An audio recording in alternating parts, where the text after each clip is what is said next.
Hey you, watch me achieve these nice, loose, beachy, curly, wavy look with only my curling wand. It's easy, very, very easy to achieve. So let's get into this video. So I have detangled her hair with a brush, making sure that no knots or any tangle is in her hair.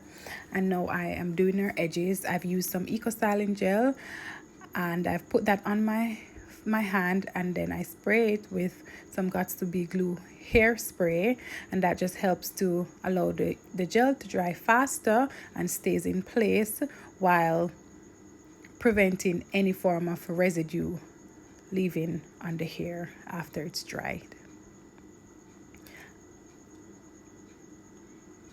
I'm not the edgy type of girl. I don't love edges, but my girl wanted some edges and she wanted them nice and loud, so I had to just, fix her up.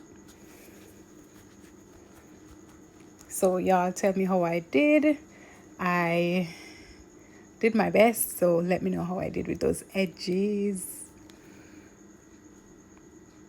Anyhow, you guys, I'm just now using my blow dryer with my comb attachment to just blow out the hair some, just to make sure that the hair is nice and separated and ready for my curling wand.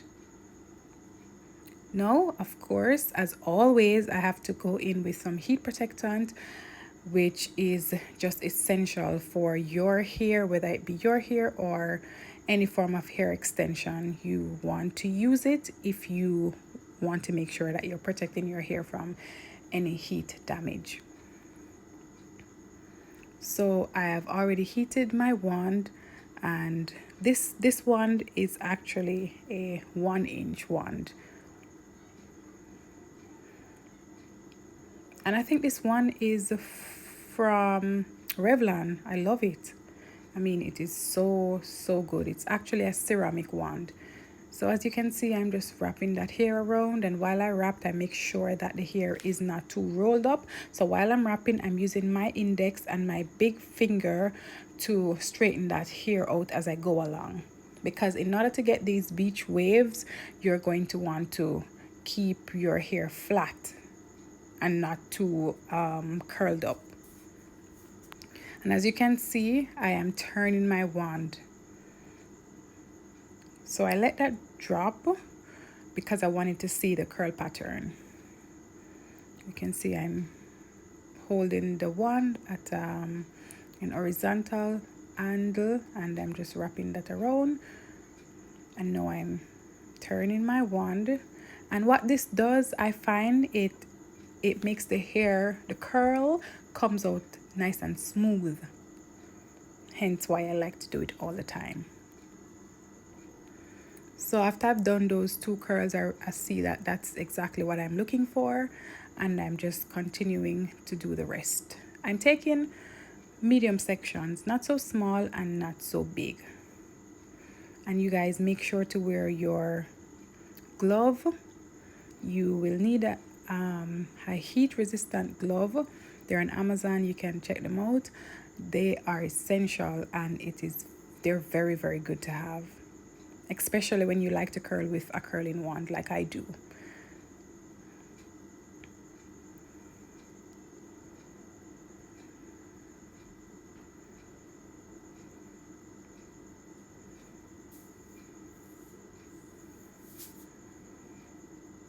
At this point, you don't really need to use a clip because the client's hair is long, so you can just rest it on the inside of her shoulder and you're good to go. So I'm just doing the same technique. I'm wrapping the hair around, making sure that my wand is at an horizontal angle. Don't allow it to go down too much, because if you allow it to, the tip of it to dip too much downwards, it's going to slide your hair off. The hair that you're wrapping onto the wand, it's going to be sliding off, and you don't want that. If you have already detangled the hair properly, you don't need a comb for this. As you can see, I'm using my fingers to straighten that hair out because I don't want it to get too rolled up.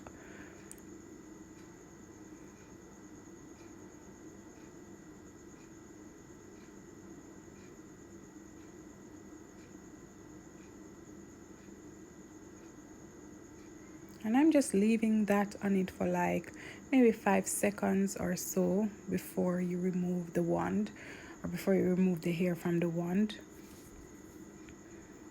Because since the hair is long, you want to make sure that you give it enough time for the heat to go through the hair, to make sure that throughout the length of the section is curled. And I'm just using my finger as a comb.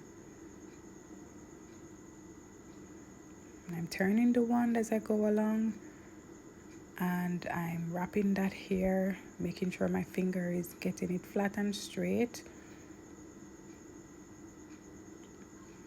And you guys, don't worry about the steam that you're seeing. The steam is as a result from the heat protectant. What you should worry about, if you're getting your hair done and if the hot tools are being used on your hair and you're not seeing any steam, that goes to show that there is no protection on your hair between the heat, the hot tool. There is no protection. So if there's no steam, you don't have enough heat protectant, because when the heat touches the heat protectant, it starts to send off like fumes, type of smoke looking thing. I'm just leaving that for a couple seconds. I have my glove on, so I don't have to worry about the very tip getting on the wand. When you see me grab the hair and squeeze it like that, I just kind of want it to cool a little bit in my hand. And what you can do, if you're going for a tighter curl, when you let your curl out, when you take your curl from the wand, just hold it in your palm just like I was doing just now, and scrunch it a bit, leave it there for a couple of seconds.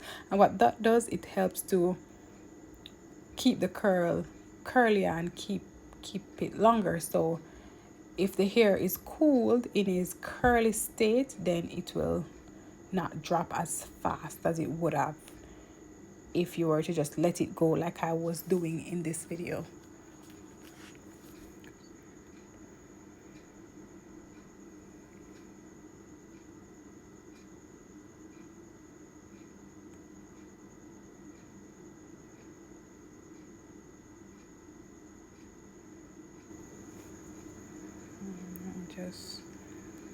I'm just wrapping the hair, curling. And you guys, if you wanted to see, oh, by the way, she's wearing a weave, a traditional sewing, and I did this about 3 weeks ago or so, going on to a month, and it's on my channel, so you can check it out.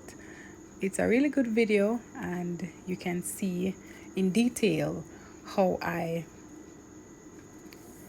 apply these tracks. It's actually a traditional sewing, like I said, and the hair is Brazilian hair, and I showed you guys in detail how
adding polish and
so what I'm doing is getting some hairspray and I'm spraying